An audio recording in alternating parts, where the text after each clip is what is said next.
এদেশের অত্যন্ত আমার স্নেহভাজন, এদেশের একজন তরুণ আলেমে দ্বীন, যার বয়ান শোনার জন্য মানুষ চাতক পাখির মতো বসে থাকেন, অত্যন্ত তত্ত্বভিত্তিক আলোচনা করে।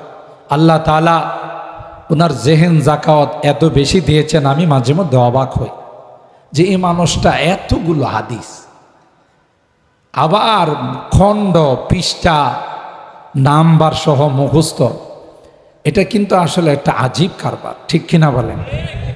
এটা আল্লাহ প্রদত্ত একটা নিয়ামত। এটার জন্য আমাদের এই সকল মানুষের দরকার, জাতির জন্য দরকার যে আল্লাহ তাআলা যেন এদের ইলমে আমলে হায়াতের মধ্যে আল্লাহ বরকত দান করেন, আমিন বলেন। মাওলানা মুফতি আরিফ বিন হাবিব সাহেব আসা মাত্রই 6:45 আসার কথা, উনি চলে আসবে। আমি আগে বলছি আমি মেজবান, আর মেজবান তো জাস্ট হাজিরা দেওয়া।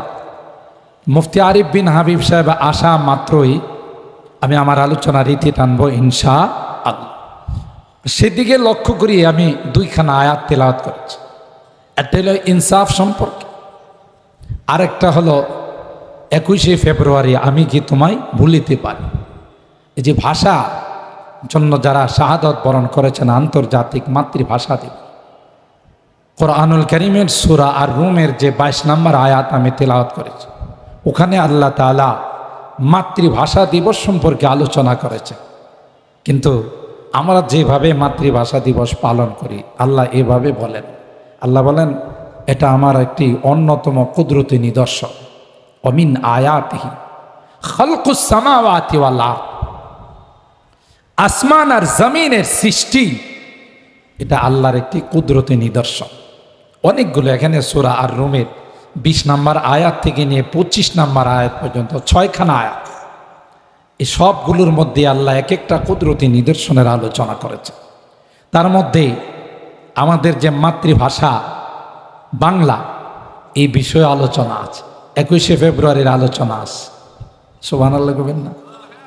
আমরা সাধারণত মনে করি যে ভাষা দিবস, বিজয় দিবস, স্বাধীনতা দিবস, ভ্যালেন্টাইন্স দিবস, 31 দিবস, নাইট দিবস, এগুলো সম্পর্কে মনে হয় কোরআনে কোনো দিক নির্দেশনা নাই। আর যদি তাই না থাকে তাহলে কোরআন কমপ্লিটলি জীবন বিধান হলো কেমন করে? আল্লাহ তো বলছেন যে ফিহি তিবিয়ানুন লিকুল্লি শাই, সব বিষয়ের সমাধান কোরআনে আছে। আমার বিজয় দিবস না থাকলে কোরআন কমপ্লিটলি হলো কেমন? আমার স্বাধীনতা দিবস যদি না থাকে তাহলে কোরআন কমপ্লিটলি জীবন বিধান হলো কেমন? আমার মাতৃভাষা দিবস যদি না থাকে তাহলে কোরআন কমপ্লিটলি জীবন বিধান হলো কেমন? এই সূরা রুমের 22 নম্বর আয়াত আমার মাতৃভাষা দিবস নিয়ে আলোচনা করছে, সুবহানাল্লাহ। ওয়ামিন আয়াতিহি, যেহেতু বিস্তারিত আলোচনার সময় নাই, তর্জমাটা অন্তত পক্ষে বলি। খালকুস সামাওয়াতি ওয়াল আরদ, আল্লাহ পাকের কুদরতের অন্যতম নিদর্শন হলো আসমান আর জমিনের সৃষ্টি। গোটা আসমান আল্লাহ বানাইছে। বলুন তো দেখি আসমানের মধ্যে কোথাও কোনো পিলার আছে?